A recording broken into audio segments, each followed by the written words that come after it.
అంచనా వేశారా వేయలేదా అనుకోకుండా వచ్చిందా ఇదంతా అయినప్పటికీ జరగాల్సిన నష్టం కొన్ని చోట్ల జరుగుతోంది. ఖమ్మం జిల్లాలో చాలామంది ప్రజలు ఇబ్బందులు పడుతున్నారు.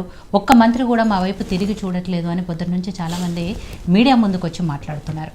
అక్కడ పొంగులేటి శ్రీనివాసరెడ్డి గారు కానివ్వండి, ఇందాక రవి గారు అన్నట్టు రేవంత్ రెడ్డి గారు, ఉత్తమ్ కుమార్ రెడ్డి గారు వీళ్ళందరూ వెళ్ళి అక్కడ పర్యటిస్తున్నారు. అయినా కూడా మా దాకా సహాయ కార్యక్రమాలు రావట్లేదు, మమ్మల్ని కూడా ఆదుకోవాలి, మా వైపు కూడా మంత్రులు రావాలి అని చెప్పేసి మీడియా ముందుకు వచ్చి తమ గోడు వెళ్ళబోసుకుంటున్నారు. సో బీఆర్ఎస్ పార్టీకి సంబంధించి మీరేం చెప్పదలుచుకున్నారు? అదే ఎప్పుడైనా అండి ప్రజలది ఇప్పుడు కోటేశ్వరరావు గారు చెప్పినట్టు prevention is better than cure, చికిత్స కన్నా నివారణ మిన్న అన్నప్పుడు ముందు వర్షాలు వస్తాయని అందరికీ తెలుసు ప్రభుత్వాలకు, ఏ ప్రభుత్వమైనా ఉండండి. ఇన్ఫ్రాస్ట్రక్చర్ ఎట్లా డెవలప్ చేయాలి అనేది ముందు చూపున్నటువంటి కేసీఆర్ గారు నీటి ప్రాజెక్టు బ్రహ్మాండంగా కట్టిండు. దానివల్ల ఈరోజు కనీసం తెలంగాణ ముంపుకు గురిగాలి. ఇప్పుడు ఆ ఖమ్మం ఒక్కటి నడుస్తూ ఉంది. అయితే అందులో భాగంగానే ఎవరైనా కానీ ప్రభుత్వాలు ఎప్పుడు కూడా ప్రకృతి వైపరీత్యాలు ఎప్పుడు వస్తాయో తెలియదు. కానీ ఇప్పుడు శాటిలైట్ సిస్టమ్ ఉంది కాబట్టి మనకు ముందే తెలిసి వస్తుంది. ముందే తెలిసి వస్తున్నప్పుడు ఒక 3 రోజుల ముందే మొత్తం సమాచార వ్యవస్థ అంతా ఇక వర్షాలు ఈ 3 రోజులు వస్తున్నాయి, 2 రోజులు వస్తున్నాయి, 4 రోజులు వస్తున్నాయి చెప్తా ఉన్నారు. చెప్తా ఉన్నప్పుడు మరి ప్రభుత్వం ఏం చేయాలి అన్నప్పుడు వాటిని అరికట్టడానికి కావాల్సిన ఇప్పుడు హైడ్రా ఉంది. హైడ్రా డిజాస్టర్ మేనేజ్మెంట్ కిందనే కదా మనకు పెట్టింది, అవును కదా? మరి హైడ్రా ఏం చేసింది? హైడ్రా ఎలాంటి చర్యలు తీసుకున్నది మీరు చూడండి. అంటే సరే, ఒకవైపు ప్రభుత్వ ఆస్తులను రక్షించడంలో మేము ఎలాంటి అది లేదు, కానీ ఈ వర్షానికి సంబంధించినంత వరకు ఎలాంటి చర్యలు హైడ్రా చేపట్టింది అనేది మనకు చెప్పాల్సిన అవసరం ఉంది ప్రభుత్వం. అట్లనే మేము ఈ 2-3 నెలల నుండి గమనిస్తూ ఉన్నాం. రేవంత్ రెడ్డి గారు ఏదైనా స్టెప్ తీసుకుంటే మంత్రులు సహకరించట్లేదు అనడానికి మీరు అడిగేది కారణం. అంటే మంత్రులు రావట్లేదు, ప్రజలే అడుగుతా ఉన్నారు, మా మంత్రులు మాకే వస్తలేదు. ముఖ్యమంత్రి గారేమో హాజరవుతా ఉన్నారు, కానీ మంత్రులు హాజరవ్వట్లేదు. ఖమ్మం జిల్లాలోనే 3 మంత్రులు. Yes, exactly. ఇప్పుడు ఏమనంటే మళ్ళీ ఆయన శ్రీనివాస్ రెడ్డి గారిది ఫోటోలు పెట్టిండ్రు, ఏంది మా కాలు బాగలేదు, ఏళ్ళు బాగలేదు అని. ప్రజలు ముంపుకు గురైపోయి వస్తున్నారా బాబు అంటే నీవు ఇంట్లో వండుకుంటే ఎట్లయితుంది? మరి మంత్రి ఎందుకైనా, ఎమ్మెల్యే ఎందుకైనా, అవును కదా?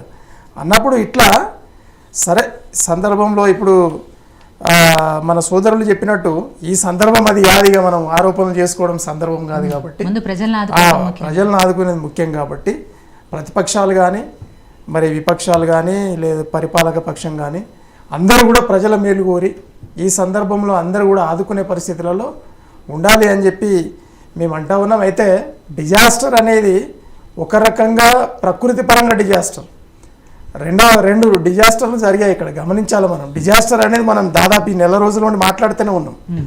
ఒకవైపు ఏమో రేవంత్ రెడ్డి గారి డిజాస్టర్, హామీలు గుప్పించి హామీల నుండి పక్కదారి పట్టించినటువంటి డిజాస్టర్ ఇక్కడ చూస్తూ ఉన్నాం. 420 హామీలు, 6 గ్యారంటీలు, రుణమాఫీ అయితే గ్రామాలలో ఈ తుఫాన్ కంటే ఎక్కువ రుణమాఫీ.